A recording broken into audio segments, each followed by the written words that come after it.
अब बच्चा स्टार्टिंग में हमने आज की मतलब जो हमारी क्लास की स्टार्ट कहाँ से थी बेटा, फाइनेंशियल स्टेटमेंट, ट्रेडिंग अकाउंट क्या होता है, ओपनिंग स्टॉक वगैरह 2 में आता है। तो अब इसके हर एक एलिमेंट्स को एक्सप्लेन किया, पहले समझाया कि ओपनिंग और क्लोजिंग स्टॉक क्या होते हैं, ठीक है, डन।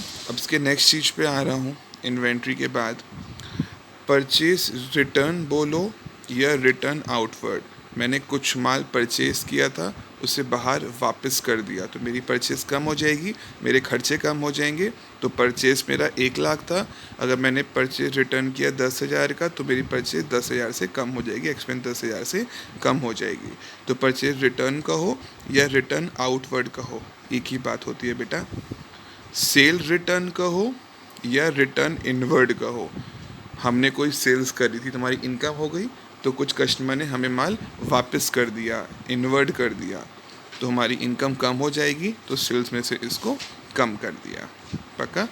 तो 2 ओपनिंग स्टॉक क्लियर हो गया, purchase minus purchase return clear हो गया, सेल माइनस सेल रिटर्न और क्लोजिंग स्टॉक क्लियर हो गया। इसका लास्ट एलिमेंट डायरेक्ट एक्सपेंस, ये क्या होते हैं बेटा? डायरेक्ट एक्सपेंस 2 लोगों के पॉइंट ऑफ व्यू से मतलब आपका हो सकते हैं। एक कौन? मैन्युफैक्चरर, जो इंसान गुड को मैन्युफैक्चर कर रहा है, उसके लिए डायरेक्ट एक्सपेंस का सेंस है जब तक finish goods complete, up till the finish goods are complete, जब तक फिनिश गुड्स कंप्लीट नहीं होते तब तक जितने भी खर्चे होते हैं उन्हें हम लोग कहते हैं क्या हैं? Direct expense.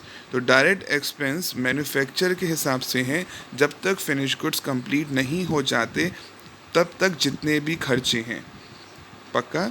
मतलब डायरेक्ट एक्सपेंस पहली बार ट्रेडिंग अकाउंट केवल गुड्स वाला इंसान बनाएगा। अब 2 इंसान गुड्स में डील करते हैं, एक कौन? मैन्युफैक्चरर, एक कौन? दुकानदार, ट्रेडर वगैरह। तो उसके हिसाब से जब तक गुड्स उसकी फैक्ट्री में, उसकी शॉप पे रीच नहीं होते तब तक के सारे खर्चे क्या होते हैं आपके? Direct expense. तो मैन्युफैक्चरर के लिए जब तक फिनिश गुड बन नहीं जाते, अगर मेरा काम शर्ट्स को मैन्युफैक्चर करने का है, तो जब तक मैं शर्ट को बनाऊंगा पूरी कंप्लीट होने तक जितने भी खर्चे होंगे उन्हें क्या बोलेंगे? Direct expense. वैसे ही एक दुकानदार के लिए up till the goods reaches to the shop, उसकी दुकान पे गुड्स, अगर मेरा काम है शर्ट्स को बेचने का, तो अगर मैं कहीं से बाहर से आपका सामान परचेज़ कर रहा हूँ, तो जब तक सामान मेरे दुकान तक आएगा तब तक के सारे खर्चे क्या होते हैं? Direct expense.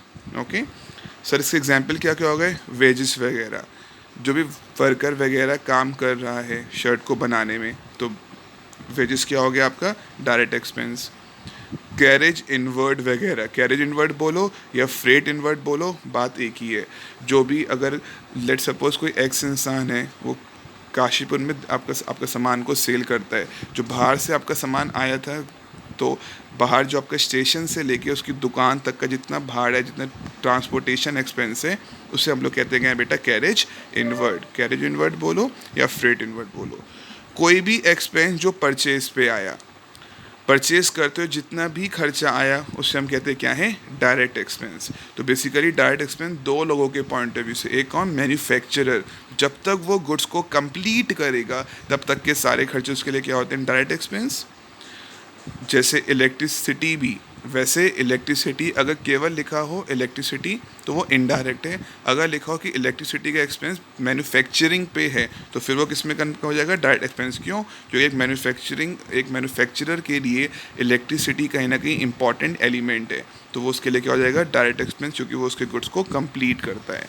और दुकानदार के लिए जब तक माल शॉप पे नहीं पहुंचता तब तक के सारे खर्चे को हम बोलते क्या हैं? Direct expense. एग्जाम्पल क्या कहते हैं बेटा? वेजेस, कैरेज इनवर्ड, कोई भी एक्सपेंस ऑन परचेज, इन सबको हम बोलते हैं क्या है? Direct expense. Okay, next.